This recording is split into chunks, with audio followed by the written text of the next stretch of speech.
Bienvenue à tous dans notre programme 15 minutes de grâce et de vérité avec le pasteur Umesh Potana.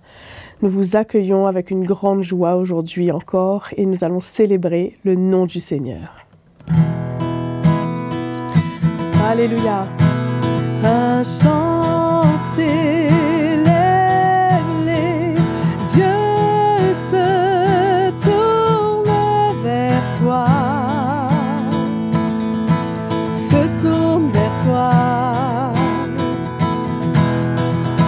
L'espoir renaît, les cœurs soupirent après toi. Oui, après toi. En te voyant, nous retrouvons la force de vie. Quand nous sommes en ta présence, nos craintes fuient, elles s'enfuient. Hosanna, Hosanna, tu es le roi, le sauveur, à toi la gloire et l'honneur.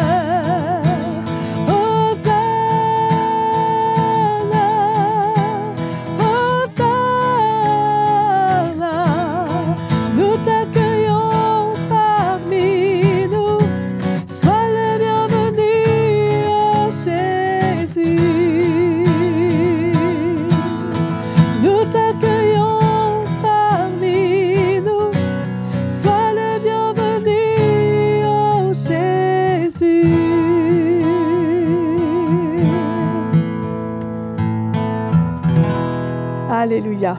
Oui, nous accueillons Jésus et nos cœurs sont ouverts à tout ce que nous allons entendre. Bonjour frères et sœurs.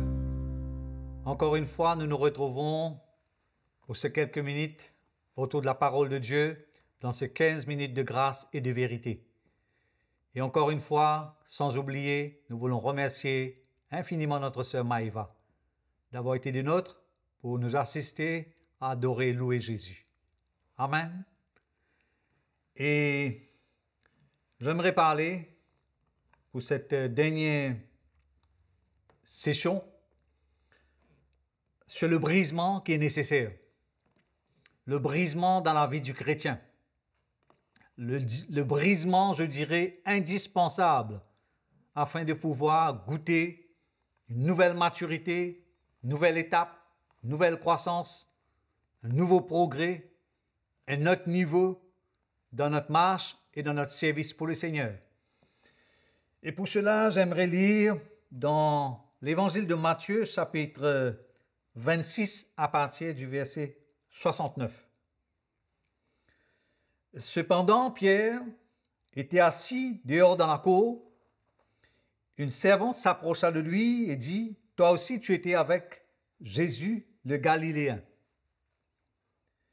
Mais il le nia devant tous, disant, « Je ne sais ce que tu veux dire. » Comme il se dirigeait vers la porte, une autre servante le vit et dit à ceux qui se trouvaient là, « Celui aussi était avec Jésus de Nazareth. » Au verset 72, il le nia de nouveau avec serment.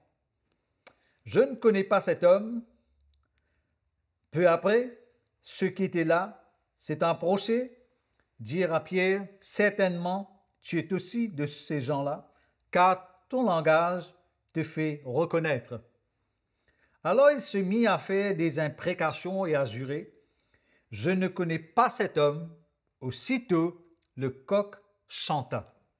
Et Pierre se souvint de la parole que Jésus avait dite, « Avant que le coq chante, tu me renieras 3 fois. » Et étant sorti, il pleura amèrement. Je conclus pour dire que c'était un temps intense pour Pierre d'être brisé par le Seigneur. Et ici, on le connaît, on peut l'afficher comme un poltron, un lâche, parce qu'il a osé renié le Seigneur. Pourtant, il a marché avec le Seigneur, il a vu les miracles, les prodiges, les paralytiques se lever et marcher, les aveugles voyaient, les sourds entendaient, Lazare qui était ressuscité, et plusieurs d'autres miracles.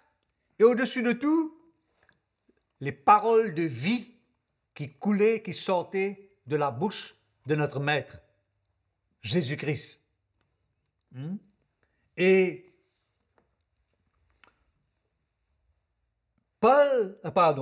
Pierre n'était pas un homme qui avait sa langue dans sa poche.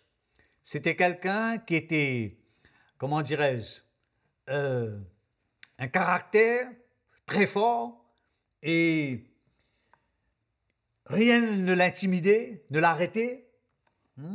Souvenons-nous, dans le jardin de Gethsémane, comment il a osé tirer son épée et pour trancher l'oreille de ce soldat.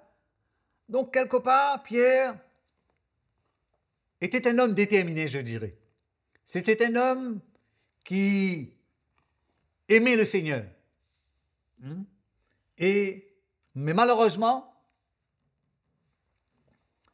quelque part, nous tous, nous faisons face à une réalité qu'on ne peut pas nier. Nos faiblesses, nos imperfections, nos manquements, nos lacunes, nos erreurs. Vous savez, il n'y a pas d'église parfaite. Quelqu'un a dit un jour, le jour qu'on met le pied dans une église parfaite, soudainement, elle deviendra imparfaite. Je crois fermement, à l'heure que nous vivons, il n'y a pas de mari parfait, de couple parfait, de chrétiens parfaits, mais nous sommes sur une route, sur un chemin de perfectionnement. Le Seigneur nous perfectionne, l'Évangile nous perfectionne. C'est l'Évangile qui a la puissance de nous transformer, de nous libérer, de nous délivrer. Mais ce qui est extraordinaire dans ce récit, après avoir que Pierre a régné le Seigneur, dans un autre évangile quelque part, il dit, quand la troisième fois Pierre a régné le Seigneur, les yeux de Jésus s'est croisés avec Pierre. Et juste pour vous dire que quelque part, le Seigneur voulait rappeler à Pierre qu'on ne peut pas se fier de notre propre force pour le servir, pour l'honorer et le glorifier.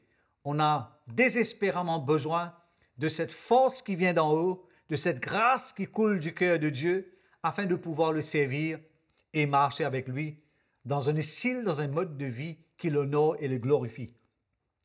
Mais je dirais que le Seigneur ne s'est pas attardé sur son reniement, mais plutôt sur sa repentance. Parce que quand la Bible nous dit « il pleura amèrement », il s'est rappelé de la parole du Seigneur.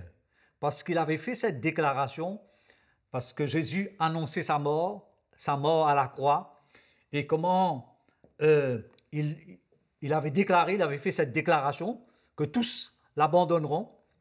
Mais Pierre a levé sa voix et il a dit, ouvertement et hardiment, il a fait cette déclaration, tous t'abandonneront, mais moi je ne t'abandonnerai pas, je serai avec toi jusqu'à la fin, et je mourrai même avec toi.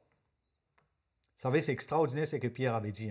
Et au fait, l'histoire raconte, quand il a été crucifié lui aussi, par ce martyr, pour mourir pour son maître, pour Christ, il n'a pas accepté d'être crucifié comme le Seigneur. Il a dit, je serai crucifié, la tête en bas, les pieds en haut. Comme quoi, il avait une humilité inégale. Et donc, parce que le Seigneur ira vers lui. On se souvient dans l'évangile de Jean, comment, à 3 reprises, après sa résurrection, le Seigneur ira vers Pierre et lui demandera, « Est-ce que tu m'aimes » Pour une fois, pour une seconde fois. Mais pour la 3e fois, quand le Seigneur lui avait dit, « M'aimes-tu » il a déclaré sans hésitation, Seigneur, tu sais, tu connais toutes choses. Comme quoi que tout est sous le contrôle de Dieu. Et c'est ça la richesse de la grâce infaillible de Dieu envers nous. Et c'est même Pierre qui a été connu comme un lâche, comme un poltron. Vous savez, le jour de la Pentecôte, ce n'était pas 3000 prédications qui a sauvé une âme, mais c'est l'inverse. Une prédication a sauvé 3000 âmes. C'était un homme transformé. C'était un homme qui a goûté à la grâce du Seigneur. C'était un homme qui a expérimenté, je dirais, le vrai brisement de Dieu.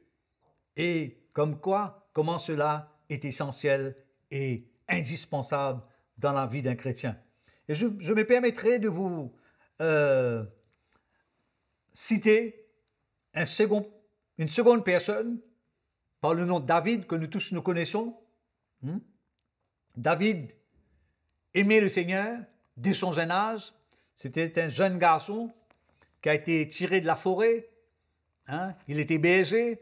Le Seigneur l'avait appelé. Le Seigneur l'avait choisi. Et comment David a été oint pour être roi d'Israël. Mais malheureusement, David a commis dans sa vie une faute grave, je dirais très grave. Et il a commis un crime. Il a commis l'adultère. Mais le Seigneur, dans sa grâce, encore une fois, n'a pas condamné cet homme. Et comment le Seigneur utilisera Nathan le prophète pour aller voir David, et Nathan permettra de se servir de ce thème, encore une fois, d'une brebis. Il dira à David qu'il y avait une famille aisée et il avait un festin, et comment il a osé aller prendre la brebis de cet homme pauvre pour tuer et pour faire la fête. Et David était irrité, comme on dit en français, fou furieux, de rage. Et il n'était pas content quand il a entendu cela. Il a dit qu'un tel homme, il mérite la mort. Et Nathan lui dira, c'est toi cet homme.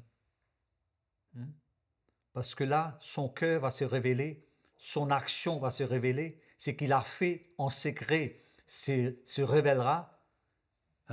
Et comment, encore une fois, David dira, j'ai péché contre toi seul, Seigneur. Et si nous pouvons lire tous les détails, cela se trouve dans le psaume 51, dans le psaume 32, nous verrons la repentance de David, comment le Seigneur lui pardonnera, comment le Seigneur va le relever.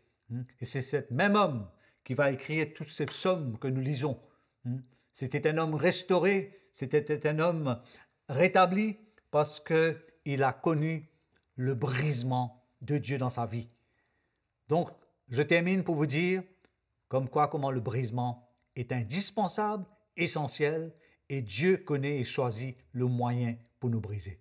Merci d'avoir été avec nous, fidèles frères et sœurs, pendant toute cette saison de 15 minutes de grâce et de vérité. C'était une réelle joie pour moi d'avoir été avec vous. Que le Seigneur vous bénisse et nous nous retrouverons très bientôt. Je suis sûre que vous avez été bénis et nous remercions le pasteur Umesh Potana de nous avoir partagé ce que Jésus a mis dans son cœur. Cliquez sur la cloche pour être averti des prochains épisodes. Abonnez-vous en cliquant sur le bouton abonner et n'oubliez pas de mettre un j'aime sur la vidéo et soutenez notre chaîne CityMI et notre programme 15 minutes de grâce et de vérité. À très bientôt.